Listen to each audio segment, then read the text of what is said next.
del sur, desde el mar hasta el sol, llegan el águila y el cóndor, el quetzal los recibe con el colibrí. Visualicémonos todos en un mismo porvenir, donde reine la armonía y se restaure la luz.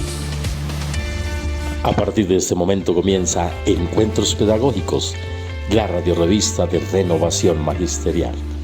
Encuentros Pedagógicos, magisterio, sindicalismo, cultura, actualidad nacional, pedagogía. Sábados de 8:30 a 10 de la mañana. Bienvenidos.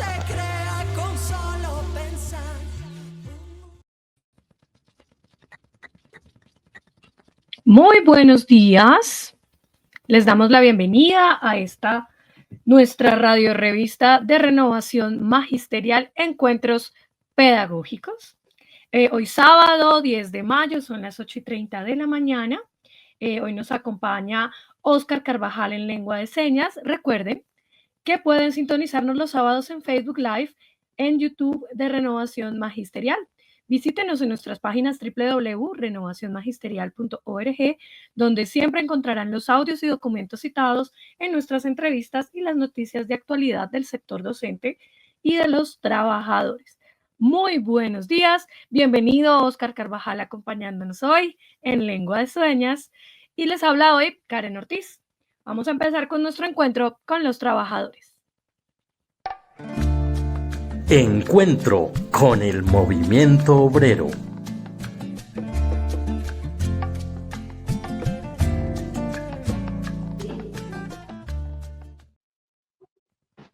Muy buenos días, le damos la bienvenida a Fabio Arias, presidente de la Central Unitaria de Trabajadores. Bienvenido a Encuentros Pedagógicos. Buenos días, Fabio.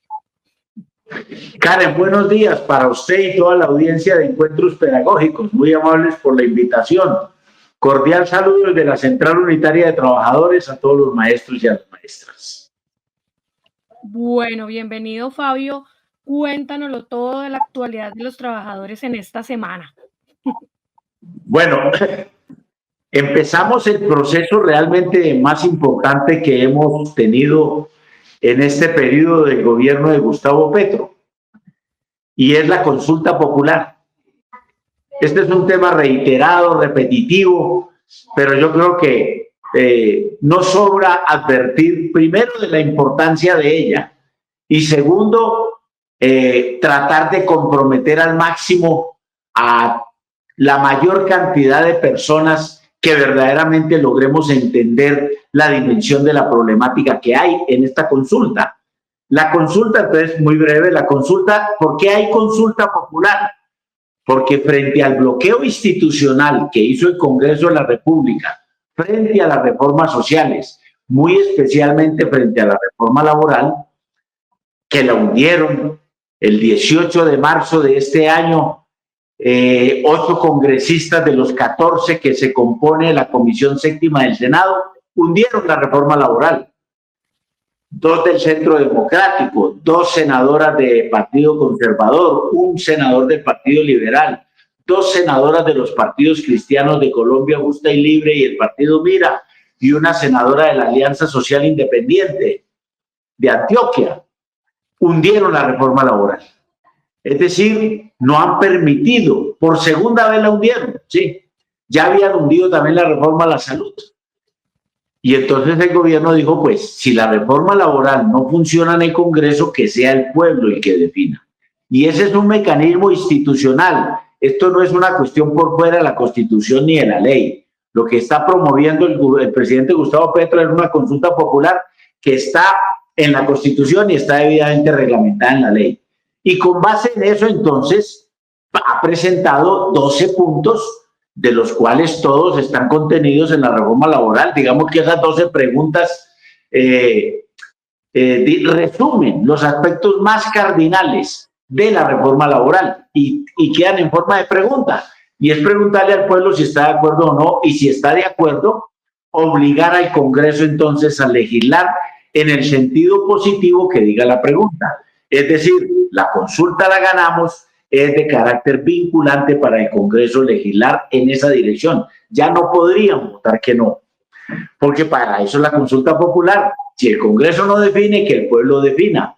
Entonces, esta es la importancia de esta consulta popular, que somos nosotros, el pueblo, los que vamos a decidir si definitivamente queremos o no recuperar esos derechos laborales. Y esos derechos laborales pues fueron los que nos quitó Álvaro Uribe Vélez con la ley 789 del 2002 y lo que nos quitó César Gaviria, el presidente, el director hoy del Partido Liberal, en la ley 50 del 90, cuando él dijo bienvenidos al futuro. Entonces, esas dos circunstancias tratan exactamente de recuperar la reforma laboral. Es decir, que se acabe la flexibilización y la inestabilidad laboral y que se recuperen los recargos nocturnos, los dominicales y festivos y el carácter laboral del contrato de aprendizaje. Y adicionalmente se formalicen una serie de empleos de trabajadoras domésticas, madres comunitarias, transportadores, artistas, periodistas, etc. Y por tal motivo, entonces, eso es lo que estamos hoy decidiendo. El Senado de la República empieza a discutir la aprobación o no, porque aquí viene otro problema. Es el Senado, que ya nos hundió la reforma laboral, la que va a definir si hay consulta popular o no. Entonces, esos senadores, 108 senadores, deben definir si se aprueba o no la consulta. Tienen plazo hasta el 30 de mayo, porque son 30 días que tienen, de 30 días calendario que tienen para definir si aprueban o no la reforma. Recuerde que la presentamos el 1 de mayo, Día Internacional de la Clase Obrera. Muy simbólica la situación que hizo el presidente Gustavo Petro, y el 30 de mayo definen. Entonces, el Senado está en este momento discutiendo si aprueba o no la consulta popular. Bueno, vamos a hacer presión para que esos senadores no se opongan a la consulta, porque lo que vamos a definir no somos nosotros. Y cuando la consulta se apruebe en el Senado, el presidente de la República la convoca y en los 3 meses siguientes debe desarrollarse la consulta. Estamos hablando de que en la primera quincena de septiembre debería entonces estarse realizando esa consulta. Necesitamos, voy a hablar de cifras redondas, 14 millones de votos para que sea válida la consulta. Y para que se vuelva vinculante necesita que la mitad más uno de esos 14 millones, es decir, más de 7 millones de colombianos, voten por el sí. Si se dan esas dos condiciones, más de 14 millones y más de 7 millones por el sí, se vuelve vinculante y el Congreso debe entonces restablecer esos derechos por los cuales el pueblo ha votado que sí. Este es un mecanismo, así como se dice, que pone en ejercicio que el que manda es el pueblo. Y cuando el pueblo manda y el pueblo ordena, se deben cumplir los asuntos que se le han consultado. Y así debe ser para todo. Creemos muy importante entonces que esta oportunidad no la despreciemos e invitamos a todos los maestros y las maestras que han tenido unas experiencias muy positivas en este sentido. Los maestros en el referendo de Uribe en el año 2003, recién posesionado Álvaro Uribe Vélez, puso un referendo para congelarle los salarios a los empleados públicos, y gracias a esa labor que hizo PECODE en esa época con la comunidad educativa, logró exactamente que el referendo no pudiera ser aprobado. Bueno, aquí se trata entonces de que el magisterio también en su conjunto, los maestros y las maestras, nos ayuden con la comunidad educativa para que definitivamente, constituyendo comités de impulso con las comunidades educativas, podamos ampliar el radio de acción, el radio de socialización de la consulta, el radio de compromiso de la gente, para que verdaderamente salgamos a votar el día que corresponda a la consulta, votando sí. La consigna es, digamos, sí a todo, sí a las 12 preguntas que nos hacen. Hay que marcar todas sí. Y de esa manera podríamos recuperar esos derechos que ese Congreso de la oligarquía viene realizando. Entonces este va a ser un pulso político entre la oligarquía y el pueblo. El pueblo a recuperar los derechos y la oligarquía a no permitírnoslos. Nosotros, el pueblo, somos más que ellos. No permitamos que desaprovechemos esta oportunidad y hagamos todo lo que esté en nuestro alcance para convencer a esos 14 millones de colombianos y a más de 7 millones a que votemos sí en la consulta popular. El pueblo salva al pueblo, el pueblo es el que manda, ¿sí? Hagamos entonces valer nuestras mayorías en esta consulta popular. Mil gracias, Karen. Cordial saludo para todos los maestros y las maestras. Muchísimas gracias a ti, Fabio. No olviden, sí a todo, el pueblo salva al pueblo. Muchísimas gracias, Fabio. Muy amable. Buen día para todas y todos. Hasta pronto. En la consulta popular, sí a todo, a las 12 preguntas. Recuerden, el pueblo salva al pueblo, el pueblo es el que manda. Vamos ahora a un encuentro con Canapro, solidaridad que hace vida.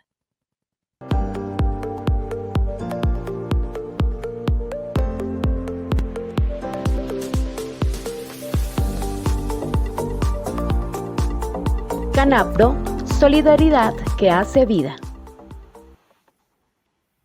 Damos la bienvenida a Alonso Camacho Silva, jefe de crédito de Canapro. Muy buenos días.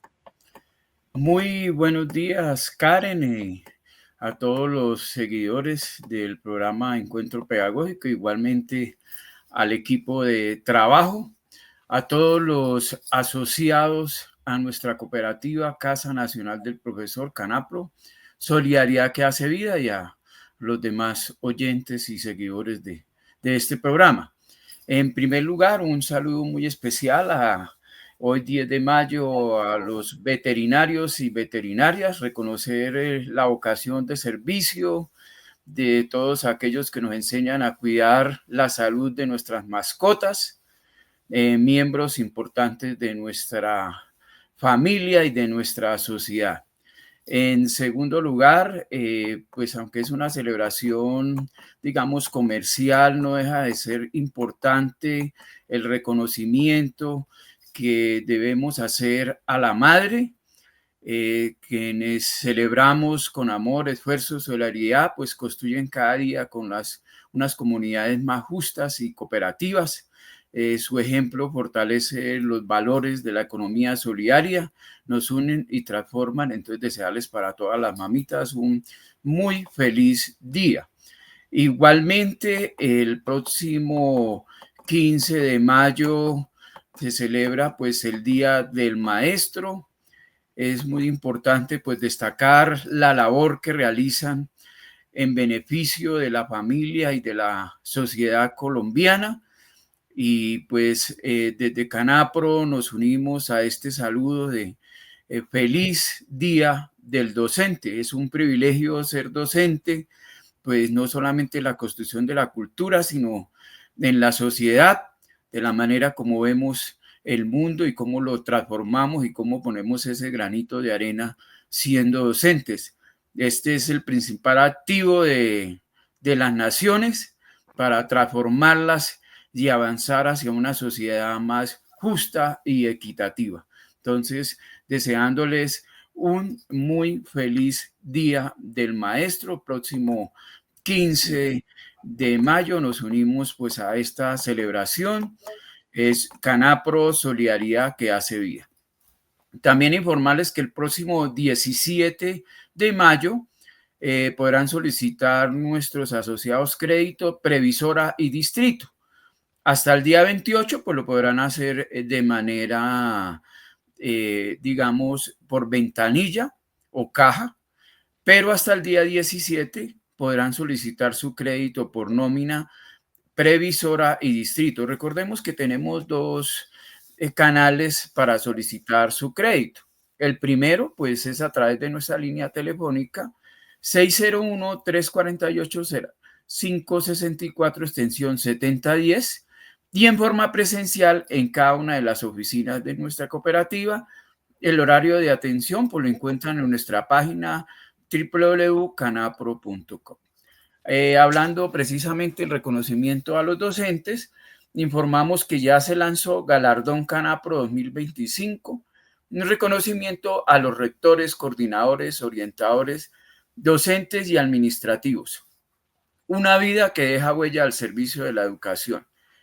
Pues aquí Canapro pues quiere reconocer esta labor tan importante de todos los miembros de la comunidad educativa, especialmente por rectores, coordinadores, orientadores, docentes y administrativos. Se debe tener al menos 4 años continuos en ejercicio con la institución educativa pública o privada de educación en nivel preescolar, básica primaria, básica secundaria y media. Entonces tienen pues unos criterios, estos son competencias, compromiso, dedicación, integridad. Cierre de inscripciones, tenemos plazo hasta el día 30 de julio del 2025 para que los interesados se puedan inscribir en este reconocimiento. El evento de premiación se hará en noviembre. Premios al rector, al primer puesto 20 millones, al segundo 10 millones, coordinador primero 15 millones, segundo 5 millones, docente primer premio 15, segundo 5, orientador 10 millones al primer puesto, al segundo 5 y administrativo 10 al primero y 5. Entonces ahí importante invitar a nuestros asociados a que se inscriban a este galardón. Y el día 8 de junio tenemos nuestra actividad de bingo de reconocimiento a madres, maestros y trabajadores asociados a Canapro. Deben estar al día del 3 de junio en aportes y crédito. De aquí pues son las personas que están vinculadas a Canapro y a la mutual Canapro. Recordemos que a partir del 3 de junio se pueden descargar las boletas. Esto se realizará el domingo 8 de junio, 10 a.m., transmisión en vivo por YouTube. Recordemos que tenemos pues premios de 1 millón, otro bingo por 2 millones, otro bingo por 3, otro por 4 y el quinto por 5. Igualmente algunos obsequios especiales. Si tenemos alguna duda, alguna pregunta, podemos comunicarnos con nuestro correo de educación@canapro.com o en el WhatsApp 317-894-3129. Entonces ahí podemos, es una de las actividades que estaremos próximamente realizando. Y por último, invitar a todos nuestros asociados pensionados a la Eucaristía y Serenata para pensionados. Se va a realizar el 22 de mayo, hora 1:30 p.m. en el auditorio cuarto piso del Centro Comercial Gran Estación, Costado de Espera. Se pueden inscribir en el link que encontramos en nuestra página www.canapro.com y en las redes sociales. Es una oración, una liturgia de la palabra y una serenata dirigida a nuestros asociados pensionados y pensionadas. Invitamos a consultar nuestra página www.canapro.com e igualmente en las redes sociales en las cuales encontrarán pues toda la información de nuestra cooperativa. Entonces desearles un feliz día a todos, a la mesa de trabajo, Karen y demás equipo. Feliz día. Gracias. Muchísimas gracias, Alonso. Esto fue Canapro, solidaridad que hace vida. Y aprovecho la oportunidad para enviarle un abrazo fraterno a todos los veterinarios en su día que nos ayudan a cuidar a esos miembros de la familia tan importantes como son nuestras lindas mascotas. Un abrazo fraterno de parte de Encuentros Pedagógicos y Renovación Magisterial. Vamos ahora con Encuentros con la Academia. Vamos a hacer hoy el análisis del proyecto de decreto de ascensos para el 1278 y propuesta para hacerlo más garantista. Para esto hoy tenemos invitado a Mauricio Trivín Correa, secretario ESADE, y a Andrés Ballén, secretario general de la ADE. Muy buenos días, Mauricio Correa. Muy buenos días, Andrés Ballén. Karen, buenos días. Gracias por la invitación. Hola, Karen. Muy buenos días. Buen día, Mauricio. Buen día a Oscar, que nos acompaña con la lengua de señas colombiana cada domingo para hacer realmente inclusivo este programa. Bueno, y a toda la audiencia, por supuesto. Así es. Bueno, cuéntenos cómo es ese análisis de ese proyecto de decreto. Hace poco salió también la consulta en donde los maestros o bueno, las personas que quieran hacerle comentarios también. ¿Es la misma? ¿Esa es la que vamos a hablar? Donde le estamos haciendo comentarios a este decreto de propuesta de ascenso para los 1278. Mauricio, Andrés. Hola, gracias. Andrés, un saludo Saludo fraterno.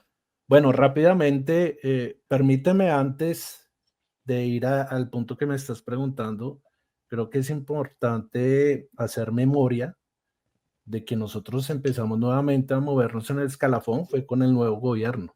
Duramos nosotros Así es. alrededor de 5 años largos que pues quedamos congelados. Entonces esto es un tema político de fondo y eso no lo podemos olvidar. A veces en el trasegar de nuestra profesión se nos olvida también el tema político y de dónde vienen las cosas y cuándo las hacemos.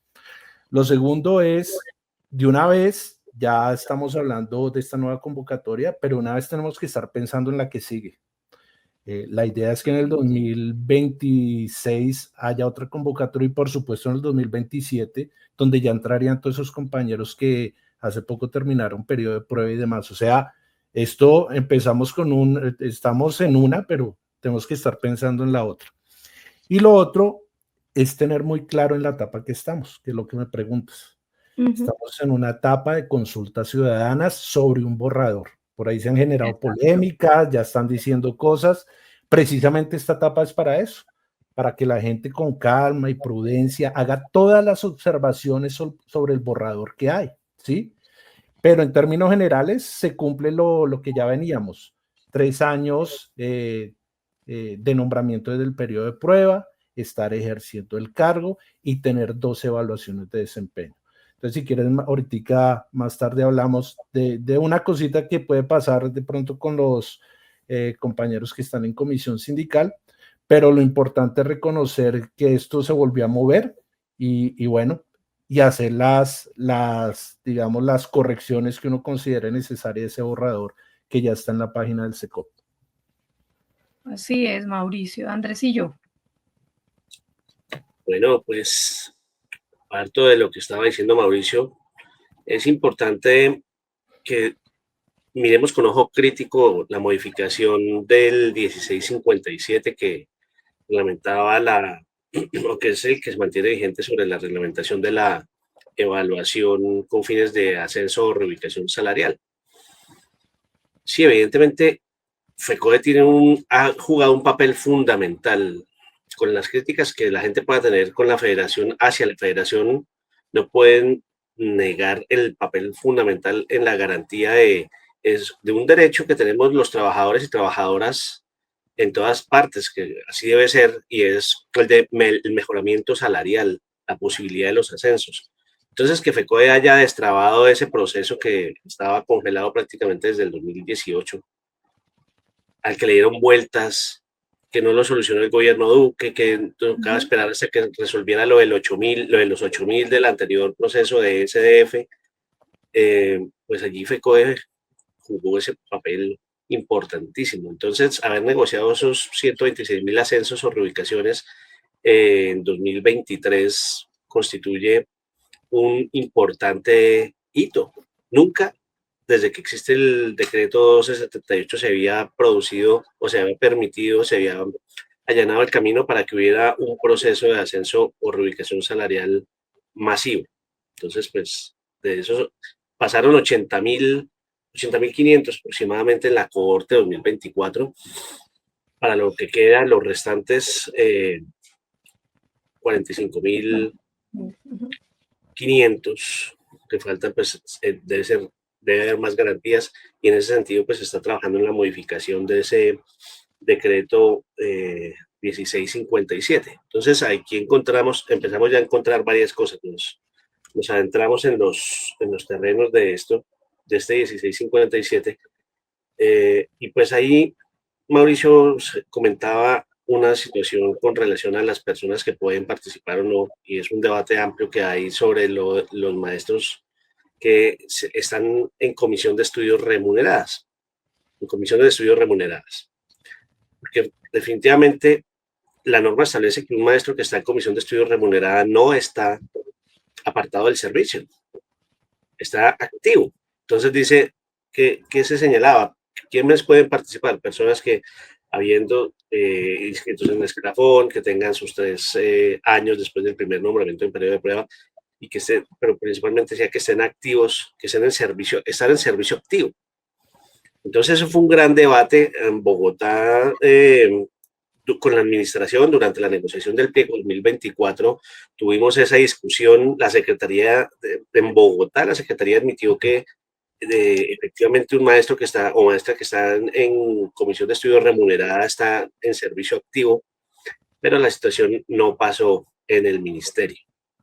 Y no fue aceptada no es una cuestión de gobierno, como ya lo señalaba Mauricio hace un momento, este gobierno ha tenido la disposición, ha habido la voluntad política de impulsar a los maestros y maestras para que puedan ascender o reubicarse, pero también hay un sector allí de tecnocracia que definitivamente sigue pensando todo desde los criterios fiscales y no se le dio salida, no se le dio viabilidad a que los maestros que estén en comisión de estudios remunerada puedan ser parte de la convocatoria. Muchos se inscribieron y definitivamente durante el proceso pues fueron descalificados.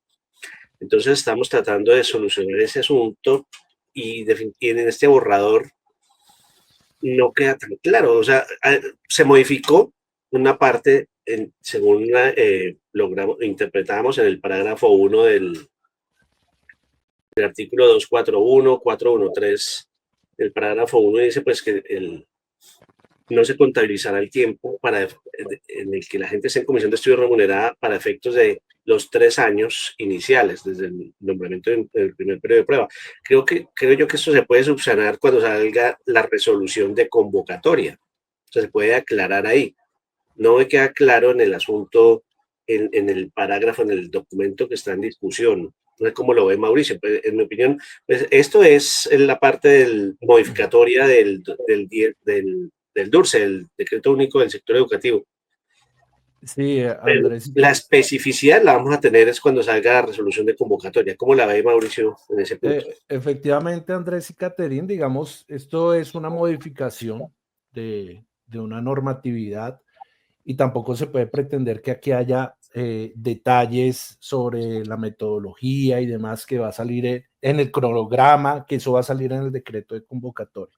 Entonces, por eso digo que tenemos que tener claros los tiempos legales de las cosas.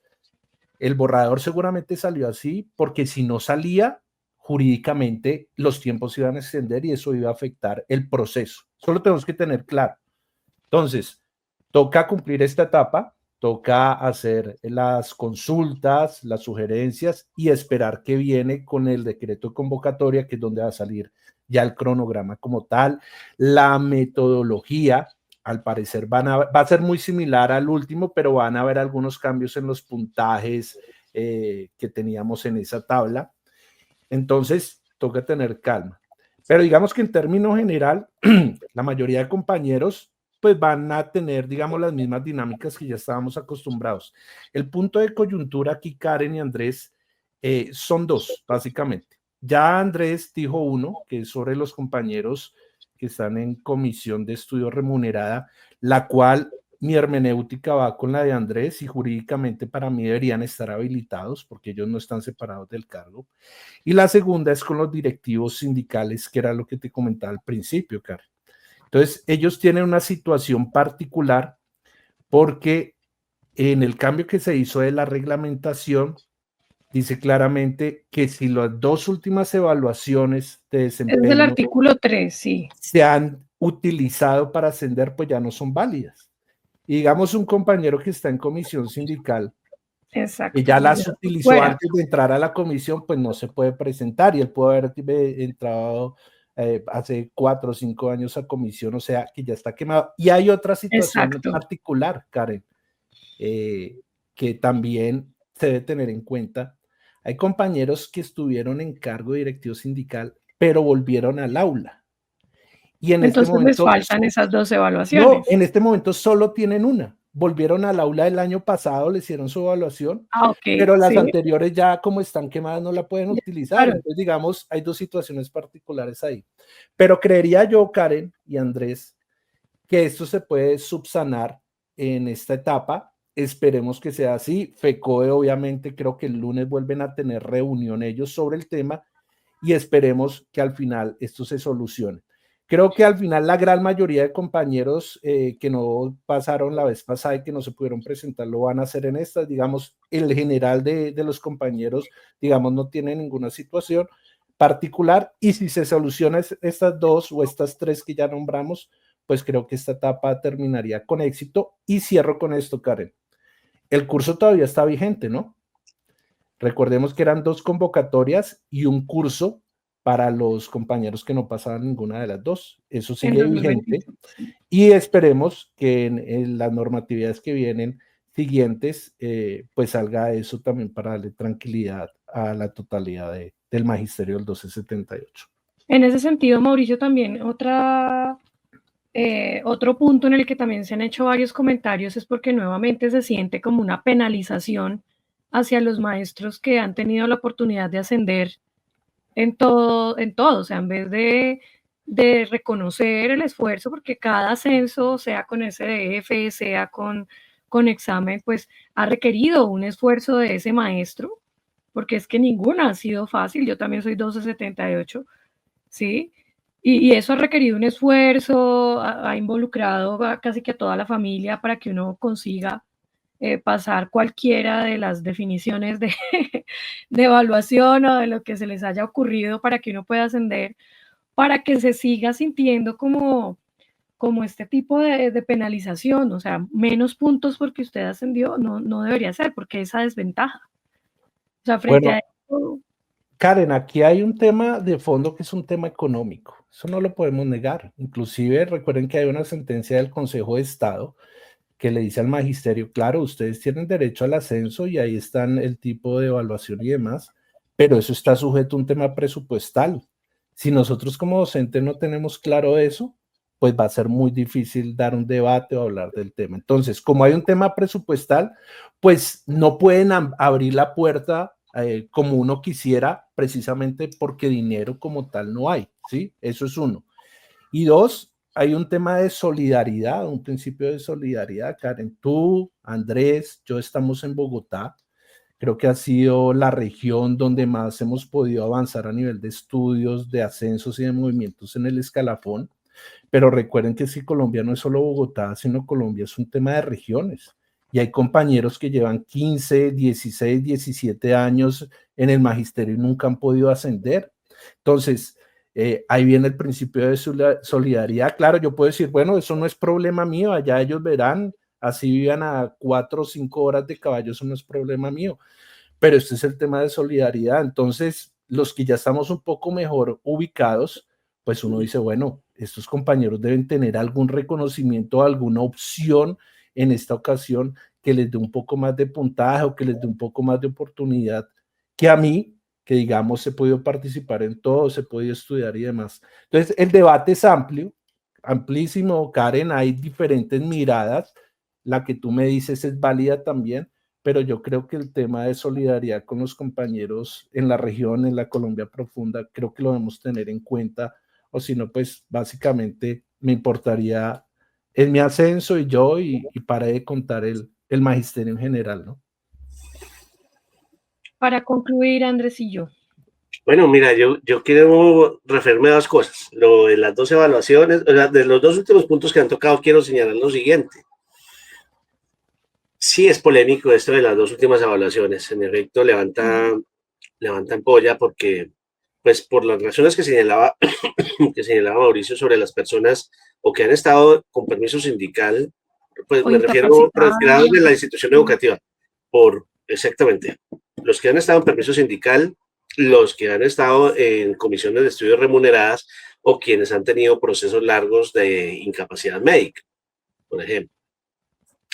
Esto, pues hay una cosa y es que lo que se espera pues es que haya la voluntad y la disponibilidad presupuestal. Sí es cierto que es un tema que también toca con las arenas del recurso, de lo fiscal. Entonces, esto de las dos evaluaciones no solamente resulta polémico por la desventaja que representa para las personas que están en esa situación, que han estado en esas situaciones administrativas, sino que ahí le pone una talanquera a algo que anhelábamos desde, por ejemplo, cuando estaba la evaluación lo que llamaba evaluación de competencias, que era una evaluación escrita, en un periodo, en un momento específico, se pudo ascender anualmente. Anualmente, sí. Algunos nos vimos beneficiados en ese momento, más o menos entre el 2010, 2015, 2016, que se pudo hacer, se hicieron unas convocatorias anuales. Luego cambió a la SDF, luego está este otro esquema, pero entonces tener 2 evaluaciones implica que uno ya no puede presentarse anualmente, 2 evaluaciones de desempeño. Aunque, por ejemplo, en la parte de responsabilidades, el borrador que está en discusión señala en la responsabilidad 3, relativo al Ministerio de Educación, definir anualmente el proceso el cronograma y el proceso anualmente, definirlo anualmente, pero aunque el ministerio lo define anualmente, pues una persona no se va a poder presentar anualmente. Usó sus 2 anteriores evaluaciones de desempeño, pues debe tener 2 nuevas. Eso quiere decir que cada persona se va a poder presentar trimestral, cada 3 años, trimestral, perdón. Una persona debe tener entonces sus 2 evaluaciones siguientes para poder estar habilitada. Eso es una observación que hay que tener ahí presente. Y la otra es, claro, la posibilidad, la prioridad que se le da, o más bien, lo que decía Karen, a quienes han ascendido con tanto esfuerzo, pues claro, les restan posibilidades y hay una priorización para los que no han tenido tanta oportunidad. Y es cierto también que partimos del principio de solidaridad, como decía Mauricio, y hay un asunto que se han tomado medidas circunstanciales con relación a eso. Recuerden que en la primera cohorte de la SDF, cuando recién apareció, pues se vinculó únicamente a las personas que no habían podido ascender ni reubicarse salarialmente. Había un contingente amplio de personas que, habiendo iniciado sus labores como docentes del 1278, en el 2005 no habían podido tener mejoramiento salarial o ascensos. Entonces, son medidas circunstanciales que claro que sí son susceptibles de revisión. Este es el momento de señalar, de decir esas cosas y llegar a consensos. Entonces, muchísimas gracias, Andrés. Muchísimas gracias, Andrés. Mauricio, ya para despedirnos, por favor. Gracias, Karen. Bueno, finalizo con esto. Recuerden que aquí estamos hablando de un tema de coyuntura que busca solucionar un tema inmediato, que es descongelar el escalafón de los compañeros del 1278. Pero el fondo de la situación es que logremos un nuevo estatuto y podamos ascender con tiempo de servicio, producción académica y estudio. O sea, eso es lo que tenemos que apuntar. Esto lo solucionamos ahorita con los debates que haya y demás, listo. Pero el fondo de la situación es que nosotros debemos ascender como ascenden los compañeros del 2277. Ese es el objetivo, no se nos puede olvidar y no nos podemos quedar en una polémica eterna aquí sobre estos temas y olvidar el objetivo de la situación, que es que tengamos movimiento por esos 3 criterios. Así es, Mauricio, muchísimas gracias. De esto Gracias. Todavía hay mucho de qué hablar. En una próxima ocasión continuaremos con esta conversación alrededor de decreto. Muchísimas gracias por acompañarnos. Gracias, Carlos. Un saludo para todos. Vale, aprovecho la oportunidad para saludar a las personas que nos acompañan en este momento a través de Facebook Live y YouTube. A María Elena Figueredo Flores, muy buenos días. A Nancy Ramos, saludos fraternos desde Barranquilla la Bella, firmes con la consulta popular. Y a Natalia Benavides, saludos a los compañeros de Renovación por parte del equipo Somos Fuerza Educativa. En Encuentros con la Bagatela, nos acompaña hoy el profe Alberto Herrera, muy buenos días, director del periódico La Bagatela, hoy en su edición 102 del periódico del PTC. Muy buenos días, profe Alberto. Muy buenos días para todos ustedes de este magnífico programa. Les agradezco mucho la invitación y estamos aquí para contarles sobre el periódico y sobre la situación del momento que vivimos en Colombia y en el mundo. Así es, profe Alberto. Entonces, haznos la presentación de esta edición 102 que nos trae el periódico del PTC. Bueno, La Bagatela, en su edición 102, aprovecha el momento que estamos viviendo en Colombia para hacer una reseña a fondo de la consulta popular que el presidente Petro ha planteado a raíz del hundimiento de la reforma laboral por parte de la Comisión Séptima del Senado, que en un acto absolutamente antidemocrático, sin argumentos, en una acción incomprensible, antiparlamentaria, hundieron la reforma. El presidente Petro ha propuesto al país una consulta popular sobre el tema de la reforma y que ha tenido una gran acogida por parte de la ciudadanía. Se han hecho 2 manifestaciones después de eso, 2 movilizaciones nacionales, una el 18 de marzo y la que acaba de pasar el 1 de mayo. El periódico reseña esta actividad del 1 de mayo, que a nuestra manera de ver fue una actividad grandiosa. Se sabe que en más de 250 municipios se movilizó la población, se movilizaron los trabajadores, hubo campesinos en muchas de esas. Es decir, fue una cosa multitudinaria realmente. A no hablar de la de Bogotá, que pues se puede decir que la plaza fue absolutamente insuficiente, la Plaza Bolívar, para albergar la cantidad de gente que estuvo allá. Entonces el periódico está centrado en esto. Tenemos varios artículos sobre el tema, pues hay una reseña general, ahí tenemos una muestra fotográfica de lo que fue en mucha parte del país. Tenemos aproximadamente cubiertas 50 plazas, fotografías de 50 plazas que se movilizaron. Tenemos un artículo de Fabio Arias, presidente de la CUT, sobre la disputa que hay en la consulta entre los trabajadores y el pueblo y los sectores reaccionarios que están en contra de la consulta. Fuera de eso, hay una declaración de Unitarios, que es el conglomerado de organizaciones políticas que respalda al presidente Petro y a las reformas, respaldando la consulta, estableciendo comités de la consulta, del sí por la consulta en distintas partes del país, y hay una declaración de intelectuales fuera del país apoyando la consulta. Ahí también están las 12 preguntas de la consulta, es decir, hay un material abundante para que la gente se empape bien, vea cómo está y vea el respaldo que tiene en este momento la consulta.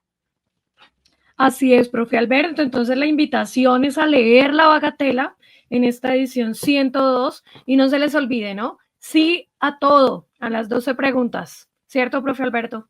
Correcto, ese es el objetivo. Pues como ustedes saben, ese día el presidente Petro, además de su intervención en la plaza, donde le dijo al pueblo que vamos para adelante, que esto no tiene retroceso, con una comisión al final de la movilización se fue a la Secretaría del Senado y radicó la consulta, las 12 preguntas de la consulta. Estamos pendientes de las deliberaciones que tiene el Senado que hacer alrededor de este tema. Tiene un mes para decidir, ¿cierto? Y esperamos que no vayan a cometer el error de irse en contra de la población que anhela esta reforma laboral, que incluye puntos, recuperación de derechos, no tiene nada extraordinario, es recuperar lo que los trabajadores tenían hace años, como el pago de los festivos y las horas extras. Entonces, estamos pendientes. Pero quiero anotar esta otra cosa. Además de los artículos en mención, pues en La Bagatela tenemos otra serie de artículos importantes. Tenemos uno económico sobre la política del Banco de la República, la política económica, que no ha bajado las tasas de interés para facilitar el desarrollo de la economía. Eso ha sido una disputa que tiene el país con el Banco de la República. Es un artículo muy interesante del profesor Arturo Cancino.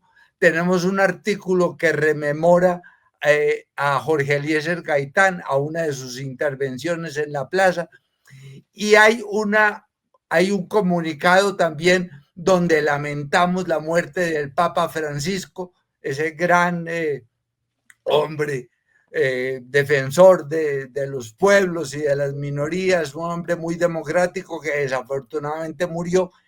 Y tenemos otro comunicado que sacó el Partido del Trabajo de Colombia sobre la gravedad de lo que representa el gobierno del presidente Trump, de lo que está haciendo, de lo que está tratando de volver a los Estados Unidos la superpotencia, de que el mundo sea unipolar nuevamente, cuando lo que hemos visto es que están surgiendo de distintas partes del mundo, distintos países, distintos grupos que están luchando por su independencia, por su soberanía, por sus derechos económicos.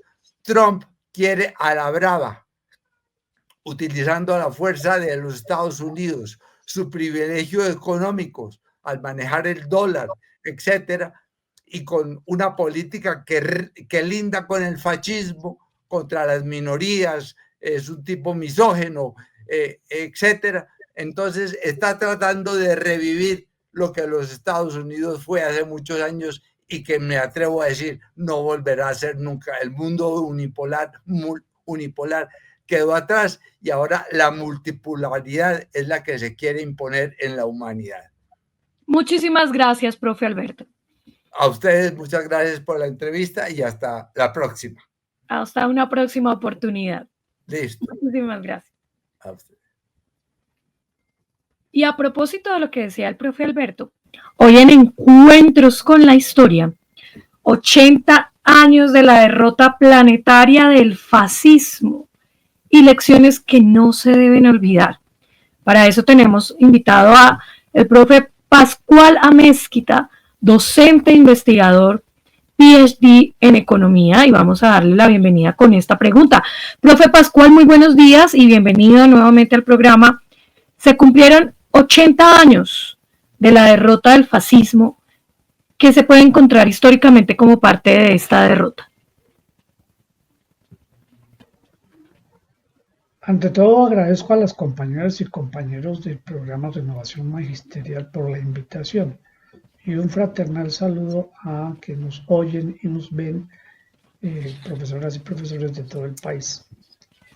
Bueno, efectivamente, en este mes de mayo se están cumpliendo 80 años del momento histórico en que la Unión Soviética logró derrotar definitivamente a Hitler y al nazismo alemán, que quería tomarse Europa y tomarse las colonias de Gran Bretaña y de Francia con el único objetivo de aumentar su tasa de ganancia, la tasa de ganancia de los millonarios que apoyaron la subida de Hitler al poder. Hitler no llegó solo, Hitler llegó respaldado por los multimillonarios de su país y multimillonarios de otros países, incluidos multimillonarios gringos y multimillonarios ingleses, que veían con buenos ojos el auge del nazismo como una forma para controlar a la clase obrera.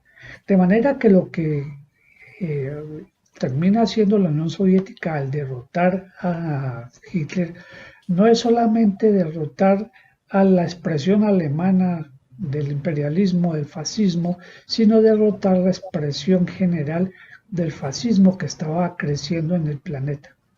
En ese momento, la Unión Soviética jalonó la pelea contra el fascismo alemán, a pesar de que, como digo, en Occidente aún había respaldo hacia las actividades que estaba haciendo Hitler. Y en muchos casos un silencio cómplice que aprovechó Hitler para tomarse pues partes de Europa antes de que se declarara efectivamente la Segunda Guerra Mundial. De manera tal que la derrota infligida por Stalin, por la Unión Soviética, a Alemania, a Hitler, es la derrota de la clase obrera contra el fascismo, contra esa expresión política del imperialismo, que busca que los obreros, la clase obrera, no tenga derechos y sea fácilmente objeto de explotación. Evidentemente a la Unión Soviética le costó más de 20 millones acabar con el enemigo y la destrucción de una parte importante de las ciudades y de la infraestructura del país. Pero finalmente la clase obrera se impuso y logró llegar hasta Berlín, tomarse el Parlamento y declarar derrotado el imperialismo fascismo alemán.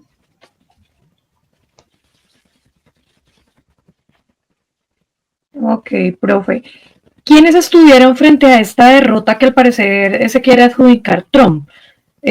Cuando la historia, pues como usted mismo nos está diciendo, nos cuenta que fue la Unión Soviética. Sí, efectivamente la derrota del fascismo estuvo encabezada por la Unión Soviética. Así hoy y en las últimas décadas, la prensa, en particular la prensa norteamericana, quiere hacer aparecer como el gran jefe a cargo de la derrota de los nazis al mismo Estados Unidos. Eso no es cierto. Fue la Unión Soviética la que impulsó la conformación de un gran frente único. Francisco Mosquera, el fundador del Partido del Trabajo de Colombia, sintetizó la conformación del frente de que estoy hablando de esta manera. Dice que en la Segunda Guerra Mundial hubo 3 gigantescos vórtices de acción. El de la Unión de las Repúblicas Socialistas Soviéticas, que pugna por la libertad de la patria y enarbola la bandera proletaria. El de las masas de los países sometidos, que tienden hacia la conformación de estados propios, independientes y soberanos, es decir, las colonias que tenía Inglaterra y Francia, y el de las naciones capitalistas que se oponen a la agresión germano-italo-japonesa. Es decir, la Unión Soviética encabeza un frente en el cual participa la Unión Soviética, participa la clase obrera y los sectores oprimidos del planeta y participa en la dirigencia de algunos de los países capitalistas opuestos a la rebatiña que proponía Hitler como política de acrecentar la riqueza de Alemania. De manera tal que fue la Unión Soviética la que conformó ese frente y derrotó al fascismo, ni más ni menos. Muy bien. ¿Qué tareas están pendientes desde la educación para los futuros ciudadanos del mundo? Finalmente, no está por demás resaltar el importantísimo papel que deben jugar los maestros y maestras de Colombia para que las nuevas generaciones conozcan primero cómo fue la Segunda Guerra Mundial, quién fue el que lideró la derrota contra Hitler, que no fueron los Estados Unidos. Ellos participaron, sí, pero no fueron los que dirigieron la guerra, ni mucho menos los que pusieron la mayor cantidad de muertos y la mayor cantidad de ciudades destruidas. Fue la Unión Soviética la que acarreó con el gran peso de la guerra. Eso nos corresponde a nuestros docentes enseñárselo a la nueva generación, mostrarles la verdadera historia. Y sobre todo mostrarles que eso fue una derrota parcial, que el fascismo volvió a reconstruirse muchas veces con el apoyo de Estados Unidos y hoy es evidente y que es necesario plantear en consecuencia un nuevo frente para enfrentar esa pelea, un frente único contra el fascismo en Colombia y en el mundo.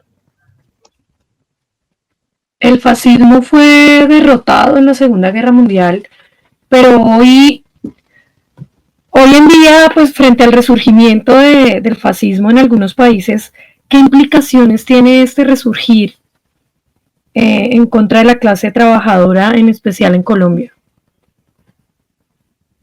Por supuesto que la derrota del nazismo en la Segunda Guerra Mundial tiene muchas aplicaciones hoy. Destaco los 2 grandes asuntos básicos. En primer lugar, en el caso mundial hay un auge del fascismo nuevamente encabezado pues por el gobierno de Trump en Estados Unidos y con coletazos que ha tenido en otros países como en Argentina, por ejemplo, que son seguidores de esta política que busca acallar a la clase obrera para poder explotarla más a fondo. Ese es el significado del fascismo, es la opresión nacional, la opresión de la clase obrera para obtener mayores ganancias.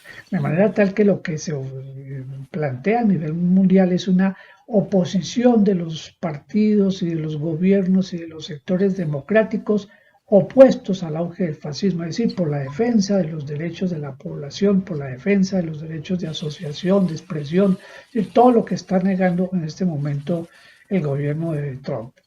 Y a nivel nacional, pues también deja una gran enseñanza, y es que la derrota de un enemigo de derecha, de ultraderecha fascista, tiene que pasar por la conformación de un gran frente único, interno, que sea capaz de contrarrestar la fuerza que tiene esta ultraderecha, que pretende tomarse el poder de nuevo, el gobierno, tomarse el gobierno de nuevo para poder ejecutar, vengarse de la clase obrera, vengarse de los 4 años del gobierno del presidente Petro y ejecutar su política de mayor saque. Muchas gracias por la invitación. Muchísimas gracias, profe Pascual Amezquita, docente investigador, PhD en Economía. Vamos ahora con el encuentro con Apolonia, el Rincón de Apolonia, las parteras como defensoras de la salud y los derechos de las mujeres, a propósito del día de mañana, el Día de la Madre. Yo soy una aventurera. El Rincón de Apolonia, territorios de mujeres en perspectiva. Las parteras como defensoras de la salud de las mujeres. Vamos con la profe Sonia Liliana Vivas Piñeros, docente del Nuevo Horizonte, sede Torca, expresidenta de la Comisión de Historia. Como siempre, en este Rincón de Apolonia, territorios de mujeres en perspectiva. En la mayoría de las regiones del mundo, las tasas de mortalidad materna se han estancado o incluso han empeorado. Cada año alrededor de 287,000 mujeres pierden la vida por complicaciones en el embarazo o en el parto y 2,3 millones de bebés no sobreviven ni siquiera a su primer mes de vida y muchos de ellos ni siquiera nacen con vida. Esta situación puede revertirse con adecuada atención prenatal, de parto y postnatal, que no solo puede ofrecerse desde la medicina convencional, sino también desde saberes ancestrales, comunitarios y populares, como aquellos que tienen las parteras. Desde 1991, cada 5 de mayo, la Organización de las Naciones Unidas apoya el reconocimiento de las parteras. Esta labor, lamentablemente, no cuenta ni con el reconocimiento social, ni mucho menos salarial que merece. Y es que las parteras no solo ayudan a dar a luz, también proporcionan información y servicios integrales de salud sexual y reproductiva, lo que incluye también servicios de planificación familiar. Desempeñan un papel fundamental en la promoción de la salud dentro de sus comunidades. Proporcionan asesoría y servicios para pruebas de detección y educación sanitaria para cánceres de mama, cuello uterino y otros tipos de cánceres relacionados con la salud reproductiva, además de apoyar todo lo concerniente a sus tratamientos. Las parteras pueden ayudar a dar apoyo a las sobrevivientes de la violencia de género e incluso evitar embarazos en edades tempranas. Todo ello desde un enfoque de atención sanitaria culturalmente sensible y pertinente. A pesar de su importancia, las parteras enfrentan discriminaciones y desafíos significativos. Llevan grandes cargas de trabajo donde no hay salarios o estos son muy bajos. Tampoco cuentan con oportunidades de promoción profesional y eso sin tener en cuenta las permanentes violencias o persecuciones de las que pueden ser víctimas. Los gobiernos en todo el mundo deben invertir recursos que garanticen la proyección personal y profesional para las parteras, empezando por su reconocimiento como aliadas del pleno derecho a los sistemas sanitarios de las mujeres a escala global. Para aquellas personas que así lo decidan, un derecho humano básico es el de la maternidad saludable, segura y digna, y en ello las parteras, sin lugar a dudas, hacen la diferencia. Hoy, como preámbulo al Día de las Madres de mañana, es un excelente día para reconocer la labor de las parteras. Soy Sonia Liliana Vivas Piñeros y como siempre, nuestro rincón de Apolonia. Muchísimas gracias, Sonia. Una hermosa labor, súper importante para todas las mujeres y para todas las mujeres que hemos sido madres, tener esa compañía y esa parte emocional y afectiva que tristemente hace tanta falta en todo lo que es la atención hospitalaria, de lo que es la maternidad, los partos, el puerperio y estos momentos significativos que celebramos comercialmente el día de mañana. Entonces aprovecho para dar un abrazo enorme a todas las mamás, felicitaciones y que ojalá mañana les celebren y las apapachen, no solamente mañana, sino todos los días se les reconozca esa labor maravillosa, porque sin mamás muchos no seríamos lo que somos el día de hoy. En nuestro informe capital nos acompaña hoy Andrés Ballén, secretario general de la ADI.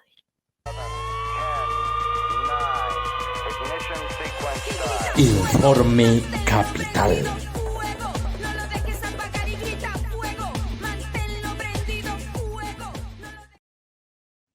A mí me encanta esa canción de tu presentación de Informe Capital, porque... No hay que dejar apagar el fondo. Sí, fuego es lo que vivimos aquí. Perdónennos por ser tan Bogotá-céntricos, pero la cosa aquí arde para el magisterio continuamente. Vamos a ver cómo nos fue esta semana en tu Informe Capital, Andrés. Buenos días nuevamente, bienvenido. De nuevo, buenos días, Karen. De nuevo, buen día para toda la audiencia. Esta semana tiene unos resultados a los que hay que valorarlos de acuerdo a sus proporciones. Me refiero específicamente a lo que el magisterio bogotano conoció como el acuerdo de no represalias con la Secretaría de Educación. Es muy importante. Y acabas de decir, perdónenos que seamos bogotacéntricos, pero sucede, Karen, que es que estuvo a punto de sentarse un muy mal precedente. Así no solo en es. Bogotá, sino un precedente que puede llegar a expandirse por todo el país. Así relacionado con las represalias por ejercer el legítimo derecho de asociación, de sindicalización, a la protesta pacífica, a manifestar, al libre pensamiento, a la participación y deliberación política también. Nos referimos a las represalias que estaban anunciadas por la Secretaría de Educación con ocasión de la participación del magisterio en las jornadas del 18 de marzo por defender la reforma laboral, por el 31 de marzo por la erradicación de los pliegos nacionales y de CUDI y FECODE y la jornada de paro distrital del 24 de abril. Todos legítimas, porque es que la jornada, defender las reformas del cambio, específicamente la reforma laboral, es un asunto, aquí nos han dicho, es que los maestros tienen una estabilidad, hombre, tenemos los que somos de carrera, pero hay otra cantidad de compañeros que no tienen esa estabilidad. Pero no solamente somos nosotros, no somos el centro del mundo, también son nuestras familias, nuestros estudiantes y sus familias, los chicos y chicas que se gradúan, que salen de los colegios de grado 11 y no tienen una posibilidad laboral, no hay una primera vinculación, un primer empleo en condiciones dignas, no hay una contratación laboral, el contrato de aprendizaje para los del SENA, la formalización laboral, o sea, son tantas cosas que nos competen como ciudadanos. Dos, el tema de la erradicación de los pliegos. La gente no ha entendido, hay una importancia grandísima, por ejemplo, con el asunto de la CUT, del pliego nacional estatal. Hoy estamos disfrutando de un 1.8% adicional que lograron las centrales obreras para 2025 y vamos a tener un 1.9 que podremos disfrutar en 2026. Eso es importante registrarlo porque pues era el dato que faltaba para saber acerca de nuestro incremento salarial como magisterio, como servidores públicos. Eso sí, pues, también recordando el 1.6 que vamos a disfrutar este año de nivelación salarial, todo logrado por la lucha sindical, aunque hay gente que con una memoria de corto plazo que dice, ¿y qué hacen los sindicatos? Esto es lo que hacemos. Y tercero, pues el tema del 24 de abril, legítimo manifestarnos públicamente contra las represalias, contra la represión que ejerció la Secretaría de Educación. No pueden negar, aunque hemos llegado a un acuerdo, no se puede negar el maltrato al que fuimos sometidos, una cantidad de vejámenes a los que nos sometieron con ocasión del 18 de marzo, metiendo gente sin idoneidad a los colegios, exponiendo a los niños y niñas, pasándose por encima, suplantando las funciones de los directivos, docentes, rectores como administradores de las plantas docentes y las plantas físicas de los colegios públicos de la ciudad. Bueno, el hecho es que llegamos el pasado lunes a una concertación con la Secretaría de Educación sobre las no represalias. No habrá descuentos ni represalias por esas 3 jornadas de participación sindical. Se concertó una reposición de actividades dejadas de hacer el día 11 de julio. Entonces hay gente indignadísima diciendo, es que otra vez a reponer. No, aquí no puede haber indignación. Uno, porque es que es el derecho de los niños de tener sus actividades. Y segundo, porque trata de una reposición de actividades dejadas de hacer dentro de nuestra misma jornada laboral. Es decir, no implica trabajo en contrajornada, ni sábados, como pretendieron otras administraciones y frente a lo que tuvimos que tomar unas medidas muy específicas hace un par de años exactamente. Volviendo al punto, se acuerda esa reposición de actividades, que hay estudiantes o no en esa jornada, depende de la misma Secretaría de Educación, y básicamente pues lo que decimos es garantizaremos el derecho prevalente de los estudiantes a la educación. Entonces la Secretaría dice, sí, respetando la jornada laboral escolar de los estudiantes, nosotros siempre la hemos respetado. Que en ocasiones agrupamos, sintetizamos actividades para poder salir a la marcha, a la protesta, a la movilización, pues lo hacemos. Y la discusión sigue abierta, porque es que vienen otras jornadas. O sea, ¿sabes? La dimensión de esto es lo siguiente. La Secretaría nos anunció descuentos para 6.710 maestros por salir a manifestarnos el 18 de marzo. Entonces la gente dice, es que la reposición siente un mal precedente y la gente no quiere salir. Pero es que es dentro de la misma jornada. O sea, y es en la semana. Si hubieran aplicado los 6.710 descuentos, ¿qué? ¿Será que entonces eso sí motivaba a salir? Exacto. Tenemos nuestros reparos, nuestras discusiones con el asunto. ¿Qué se viene? Movilizaciones para defender la reglamentación del SGP. ¿Sí? El acto legislativo 03 de 2024 relativo a la reglamentación del SGP, hay que estar atentos por ese asunto. ¿Qué más sigue? La defensa de la educación pública oficial. Entonces vamos a salir a rechazar el sistema de bonos escolares. Es una perversidad entregarle el dinero de nuestros recursos para la educación de los niños y niñas a particulares.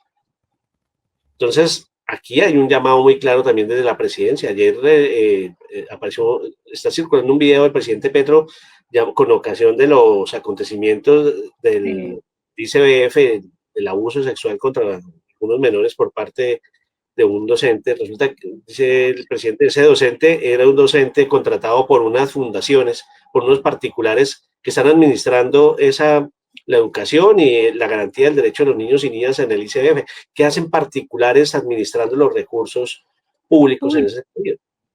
¿Cuál control tienen esas entidades privadas? Entonces, muy bien por el llamado a mantener el carácter público oficial de la educación y de la garantía de derechos para los niños y niñas, no solo en el ICBF, sino en los colegios públicos oficiales. Por eso decimos no a la entrega de colegios en la administración del servicio educativo, tenemos cómo hacerlo, y no a la creación de los bonos escolares, que lo que va a hacer es perpetuar la educación para pobres. ¿Qué es lo que hacen esas fundaciones?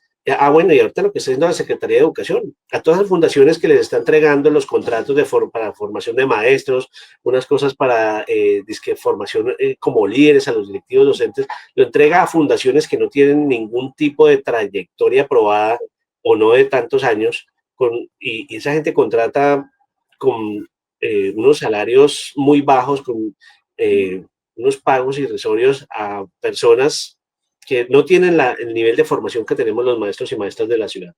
Eso en los colegios, lo que llamamos concesiones, lo que llamamos los colegios, lo que va a ser lo de los bonos. Cuando digo perpetúan la educación para pobres, es que son colegios de garaje con maestros que ni siquiera en ocasiones tienen formación posgradual. Cuando maestros, más del 50% del maestro del magisterio, perdón, en el país ya cuenta con formación posgradual. Eso es un dato a tener muy presente. Bueno, entonces cierro lo de las no represalias diciendo fue el mejor acuerdo que pudimos realizar. No es cierto, como dicen algunos que tienen intereses particulares, están pescando en río revuelto para fungir como los grandes salvadores del magisterio, que entonces entregamos la lucha, que no vamos a volver a salir a... No, eso no es cierto. No es cierto y son interpretaciones pobres y es la manera sucia de hacer la política, de ir en contra de todo, no hacer propuestas, sino ir en contra de todo. Y eso es una pobreza política y filosófica, pero bueno, es lo que tienen esas personas. Segundo, el tema del apoyo a la consulta. La ADE apoya 100%, decimos sí a todo en la consulta, apoyamos la consulta popular y nos vamos a ir de frente a ser promotores de la consulta. Entonces, este mes, ¿qué es lo que vamos a hacer? La estrategia es que los comités sindicales locales evidentemente tienen un papel muy importante y se van a constituir en comités de apoyo, comités de impulso a la consulta popular. Este mes vamos a tener comités sindicales locales los días 26, 28, 29 y 30, para que estemos todos y todas muy pendientes, quienes somos delegados sindicales institucionales, para que vayamos. Esos comités sindicales se van a constituir en comités de apoyo a la consulta y vamos a tener a disponer de trabajo. Si hay que hacerlo en fines de semana, pues lo haremos cuando podamos, en las tardes, en fines de semana, y vamos a tener el respaldo de la organización para organizar todo lo logístico, todo lo que se necesite para hacer ese impulso, no solo en materia informativa, sino también para movilizarnos, para darle a conocer a la gente, para que esos comités tengan los recursos suficientes disponibles para hacer esa gran labor de sí a la consulta popular. Estamos en eso, Karen. Ese es el trabajo que sigue. Bueno, muchísimas gracias, Andrés, por tu reporte capital. Vale, buen día para todos y todas. Muchísimas gracias. Les cuento que este 7 de mayo, Renovación Magisterial y Encuentros Pedagógicos acompañó al colectivo Guaguataqui en el lanzamiento de su revista Experiencias y Saberes en el Preescolar, ya en forma impresa a través de la editorial Ábaco, y por eso hoy en Encuentros con el Preescolar vamos a ver lo que ocurrió este 7 de mayo en la Filbo, en donde el colectivo Guaguataqui, del cual también hago parte, vimos a este bebé y mostramos a este bebé impreso al mundo. En la revista ya llevamos 5 volúmenes de experiencias y saberes en el preescolar. Ale, ale, la vida está por empezar. Ale, ale, no hay que perderse ni un segundo. Hay que inventarse 1000 pretextos y cantar.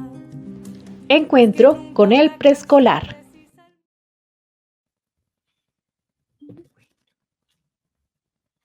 Vamos a ver. Vamos con la experiencia de un colectivo de docentes de diferentes instituciones educativas públicas de Bogotá. Tenemos aquí con nosotros al colectivo Guaguataqui, con una experiencia muy interesante del preescolar, con una revista llamada Experiencias y Saberes en el Preescolar. Cuéntenos qué es eso de Guaguataqui y cómo es su experiencia en la producción de esta revista. Bueno, muchas gracias a Ábaco y a Patricia por la invitación.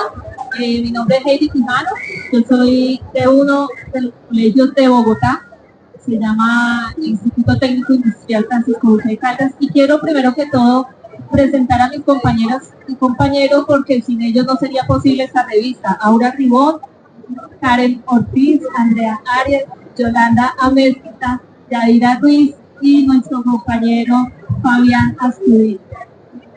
Todos somos, y nace la revista de maestras y maestros del preescolar de las instituciones públicas de Bogotá. Esto es muy importante tener en cuenta. Nace la idea en 2018 con nuestra compañera Yadira, pero hasta cuando llega la pandemia podemos hacer lo que esto se convierta en una realidad, porque iniciamos un intercambio de experiencias y saberes en un espacio que teníamos virtual todas las semanas, y de allí nace la idea que salga esta revista, porque es muy importante dar a conocer esos trabajos que quedan a veces guardados dentro del aula y que nadie más los conoce aparte de los niños y de pronto algunos compañeros en cada institución. Pero esto nos ha permitido que las compañeras compartan sus experiencias profesionales y todos sus proyectos con los demás compañeros maestros y maestras, no solamente de Bogotá, sino de varias partes, porque hemos llegado con el colectivo a invitar a que escriban las maestras, que esto nos falta mucho a nosotros los profesores, esta parte de la escritura. Entonces nos pareció muy importante empezar como a motivar a los profesores, independientes si tienen experiencia o no, en la motivación para que empiecen a contar todos estos proyectos tan importantes que se dan en el aula. Gracias. Mi nombre es Yadira Ruiz, soy docente de preescolar del Colegio Instituto Técnico Distrital Juan del Corral, de la localidad de Engativá. Como lo decía Heidi, este colectivo es un hijo de todas nosotras y con un solo papá. El colectivo Bogotaquí tiene un sentido, es una lectura que se le da a la infancia, que más adelante alguna compañera también va a profundizar, pero yo quería contarles, era la línea de tiempo con la que nosotros nos abrazamos en la pedagogía para la educación infantil. Un día estábamos reunidos y iniciamos preocupados pues porque estaba ya la pandemia y no sabíamos como qué estrategias utilizar, necesitábamos que hubiesen una comunicación real con las familias. Esa incertidumbre fue la que permitió que las compañeras y el compañero que está aquí empezáramos a cuestionarnos sobre cómo, a dónde ir y cómo andar con las familias. Un día decidimos hacer un conversatorio en el que participó inicialmente, creo que Andreita, y yo también hice la presentación ese día, y eso lo hacíamos los miércoles cada semana. En esa línea de tiempo que les estoy contando, la profe ahorita siguió con la profe Yolanda y así sucesivamente, el profe también, porque si saben que el profesor también es muy reconocido aquí en Bogotá, porque es el profesor cabeza de palo. A la profe le decíamos la Burují. Y pues en ese tiempo la profe Andrea era una de las expertas que nos apoyaba a todos también en la parte que tenía que ver con la tecnología. Entonces fue un apoyo impresionante para todos los docentes que estábamos como en ese proceso de que cómo hago yo para poder llegar. Y luego, entonces, decidimos hablar y cómo hacemos nosotros para sistematizar estas experiencias tan exitosas. Teníamos, ya no era ni una ni dos, sino muchísimos colegios de diferentes espacios de las localidades en los que ya estaban participando. Y este propósito de esta revista es poder llegar a todas las personas que están interesadas en la pedagogía infantil, en esa etapa tan especial que los niños necesitan como un apoyo de todas las poblaciones. Les quería comentar de que inicialmente era para todos los docentes que estamos en el distrito o los que querían apoyarse en ella. Poco a poco ha llegado también a docentes de algunas facultades de educación y hasta padres de familia que las leen con el propósito de poder indagar sobre cómo poder crear esas también estrategias de apoyo a los hijos.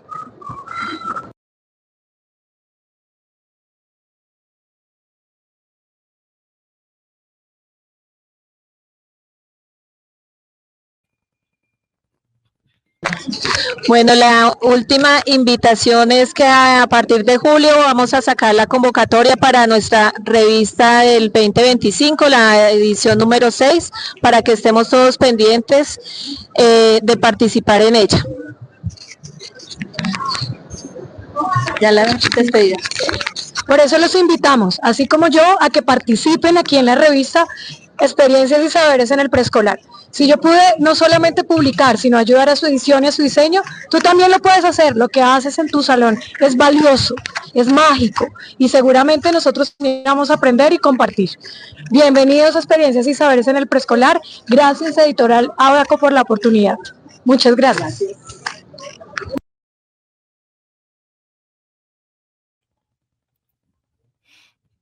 Y esta fue la experiencia entonces de el equipo Guaguataki, ya lanzando su nivel impreso a través de la editorial Abaco, la revista Experiencias y Saberes en el Preescolar. Ahora vamos con nuestra nota del director.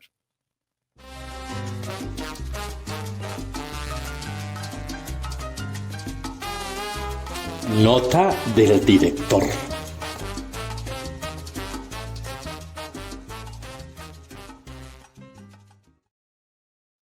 Llegó la hora de decir sí a todo. Sí a las 12. Vamos con todo. Con nuestro director, Jairo Castro Ballesteros. Muy buenos días al magisterio y a la comunidad educativa que nos ven y nos siguen por Facebook Live y YouTube. De Renovación Magisterial al programa Encuentros Pedagógicos. Un saludo también a todos los que nos siguen por nuestras redes en el exterior. Hoy, la nota del director se intitula Llegó la hora del pueblo. A las 12 vamos con el sí. La manifestación del constituyente primario, es decir, el pueblo, se manifestó el 1 de mayo para defender las reformas sociales que un puñado de senadores que odian a los pobres, entre ellos una cristiana, dejó sin posibilidad de que los trabajadores y trabajadoras pudieran mejorar su calidad de vida, negando un debate democrático. Hundieron el proyecto de reforma laboral, negando así la posibilidad de la reforma para la clase trabajadora. Pero no solo está la reforma, es esta la que se está quedando atrás, o la que han hundido, con los líderes del Centro Democrático y sus aliados a la corrupción. Está también la reforma a la salud, la reforma a las pensiones. Estas propuestas del gobierno del cambio buscan, por ejemplo, en la de pensiones, que un señor de más de 80 años pueda tener una pensión. Señoras y señores que trabajaron en las calles vendiendo dulces, o los que vendieron en los rincones de las plazas de mercado, o los campesinos a los que jamás los patrones, las gentes de bien, le pagaron para la atención en salud. Tampoco aportaron para las pensiones de sus trabajadores para que pudieran tener este beneficio. A cambio, aquellos señores fueron premiados por obra y gracia del gobierno de Uribe a través del desfalco a la nación por intermedio del condenado Luis Felipe Arias y su programa de agroingresos seguros. Dineros que se le dieron a la gente de bien, alrededor de 16,567 millones de pesos a familias de la costa atlántica, como la familia Dávila Fernández de Soto, Dávila Abondano, a la familia Vives Lacutir. Estos son datos sacados del periódico El Tiempo del 18 de enero del 24. Vemos aquí cómo los dineros que deberían ser para los campesinos fueron destinados a los terratenientes que en aquellos años apoyaron la candidatura y reelección de Uribe Vélez. Esos ricos, beneficiados con la plata del Estado, con sus representantes en el Senado, se rasgan hoy en día las vestiduras porque las reformas que propone el gobierno del cambio es que esos dineros lleguen directamente a los campesinos, que son los que no les da asco untarse las manos de tierra para sacar la papa, o pisar el barro para sembrar el arroz, o arar con bueyes a pata pelada. No quieren que esos dineros lleguen a esa indiamenta que se mete en las selvas a cosechar los frutos de la manigua, a pescar en los ríos del país, de la patria, para llevar alimentos a cientos de compatriotas que viven en los rincones más apartados del país, donde jamás ha llegado el Estado. Esos alimentos que también llegan a las ciudades, donde intentan vender sus productos para no caer en manos de las mafias de las drogas ilícitas, con las siembras de coca o marihuana. Venden para no quedar encerrados en la violencia de esa economía traqueta que amparan el fascismo con sus bandas criminales, con las que convivió la seguridad democrática de aquel presidente Uribe. Atrás no se quedan los desfalcos a la salud. Las reformas que busca el presidente Petro, una tiene que ver con acabar con el paseo de la muerte, que todos los trabajadores y trabajadoras puedan tener atención médica en los hospitales del país. Busca acabar con esos robos continuos de las IPS, esos robos que han dado como resultado una precaria prestación del servicio de salud de la clase trabajadora, a los que producen las ganancias para los ricos. Esos trabajadores no tienen una atención médica justa y a la calidad del trabajo que prestan en diferentes entidades de la producción, que van desde el campo hasta las ciudades, donde entregan su vida para que sus familias al menos puedan comer. La crisis de la salud se puede sentir con la falta de atención médica hospitalaria, la no entrega de medicamentos. Todo eso tiene que ver con la corrupción que en la reforma planteada por el actual gobierno pretende acabar con ese flagelo que les ha quitado la vida a miles de trabajadores en el país. Más de 11 billones de pesos se calcula el desfalco a la salud, plata que se llevan las IPS fantasmas, que según la ADRES son por lo menos 10 entidades ficticias que cobran dineros para la salud sin prestar ningún servicio médico, muertos que no han muerto, IPS sin instalaciones físicas, facturas falsas. Resulta inquietante que aquellos que se oponen a estas reformas sean senadores, congresistas y altos jerarcas de los partidos tradicionales como el de la U, en cabeza de Vargas Llera, quienes son los que se oponen férreamente a las reformas de la salud. A ellos, el presidente Petro ha denunciado el ocultamiento de 5.5 billones en deudas de la nueva EPS, que es manejada por Enrique Vargas Llera, hermano de Germán, el ministro Coscorrón, el que le pega a los trabajadores. Hay que entender por qué se oponen a las diferentes reformas y ante ese flagelo de corrupción, la propuesta del gobierno para recuperar salarios, pensiones y salud de los trabajadores son las reformas planteadas por el gobierno del cambio. Pero como los amigos de aquellos corruptos están en el Senado y la Cámara de Representantes, no las aprueban.